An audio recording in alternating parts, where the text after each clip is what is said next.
and welcome to another video from the Tiny Menagerie. If you're looking for a brightly coloured golden fish that is very active but without being too boisterous and won't readily outgrow its tank, then you wouldn't go far wrong taking a look at the golden barb.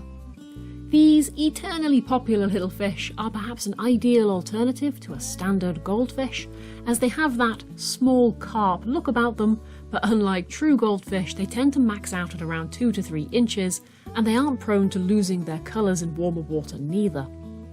But what are golden barbs like to keep, and what kind of setup do they need? Well, goldens hail from Eastern Asia, right the way from China through Thailand, and they are still sometimes seen for sale in shops as the Chinese barb. The wild types are actually a dull greenish brown coloration, whereas the golden colour we all know and love is a captive bred variant, much like golden white-cloud minnows. In their native lands though, they inhabit a huge range of different water types, from fast-flowing streams high up in the mountains, right the way through to steamy pools in the tropics. And so, given this wide range of natural habitats, they are very adaptable in the home aquarium too. In fact, golden barbs are one of the few tropical-esque fish that can be kept in a cold water tank all year round without a heater. Just so long as you keep your house at a reasonable temperature, that is. Basically, if you are comfortable in it, then the likely chance is they will be too.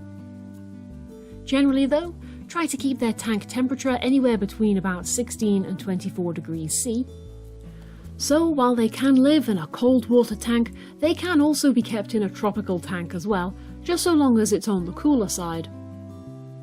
They are also extremely tolerant of different water parameters, and are perfectly happy with a pH anywhere between about 5.5 and 8, although, just to point out, if you are thinking about breeding them, you'll need that pH to be closer to 6 rather than 7, as they need those acidic conditions in order to start spawning.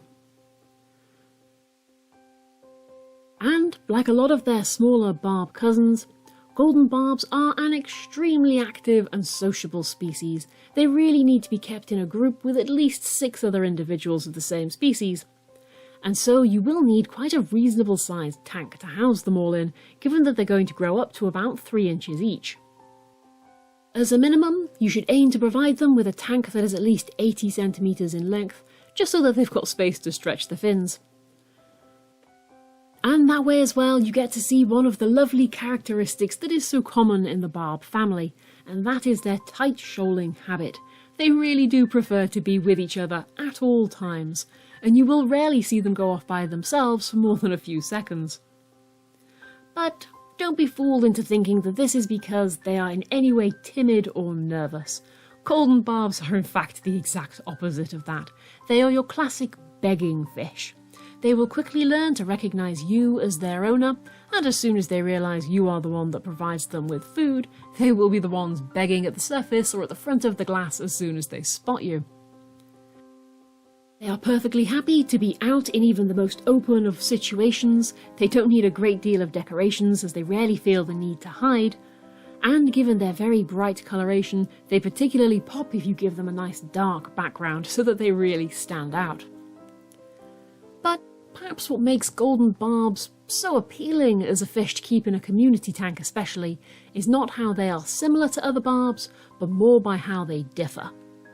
Goldens seem to have all the positives of the barb family in general, but without a lot of the negatives.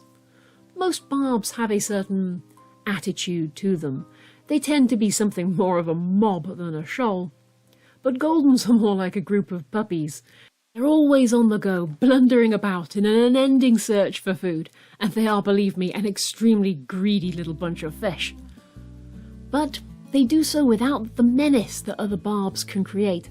Whether it's tigers, 5-band checkers or tinfoils, a lot of barbs shoal very nicely together, but they look like they could be trouble. Even when they're not, they have this edge to them that other fish seem to sense, and they can be rather wary around them.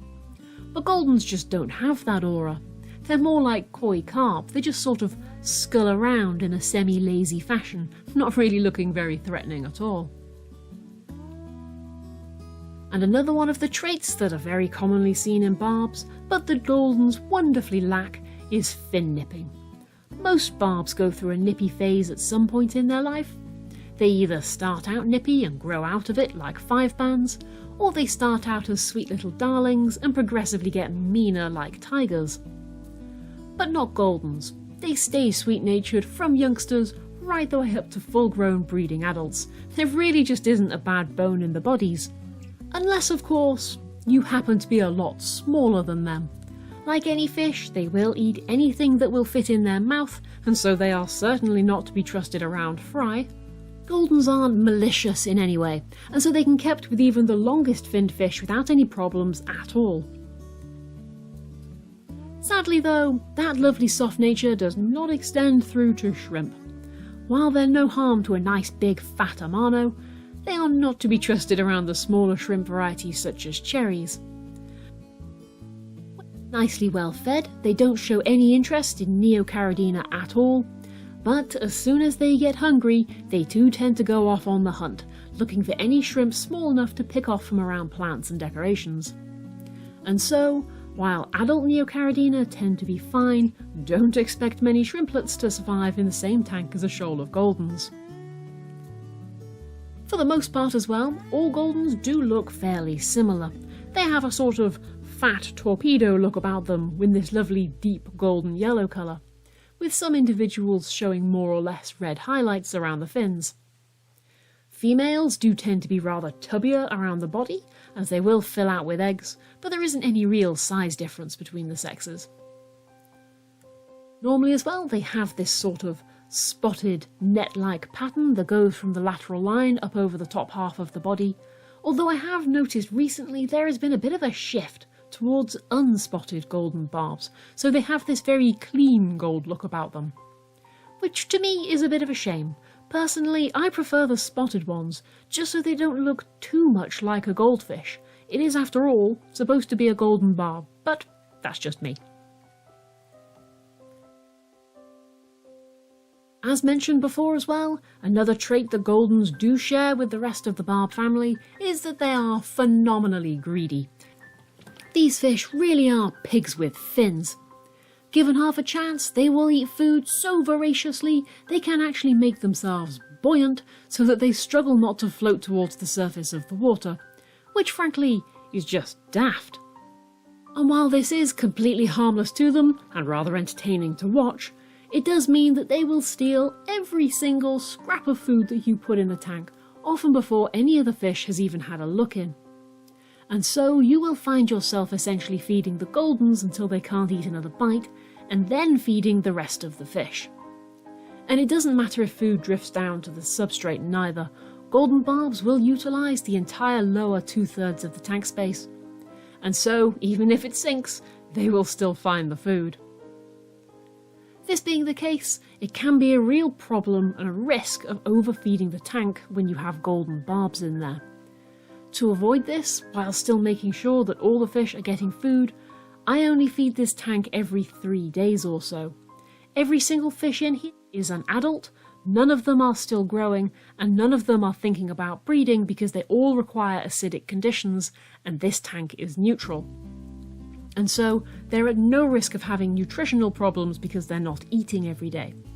This way as well, the water is not at a risk of becoming polluted, and nobody's going hungry.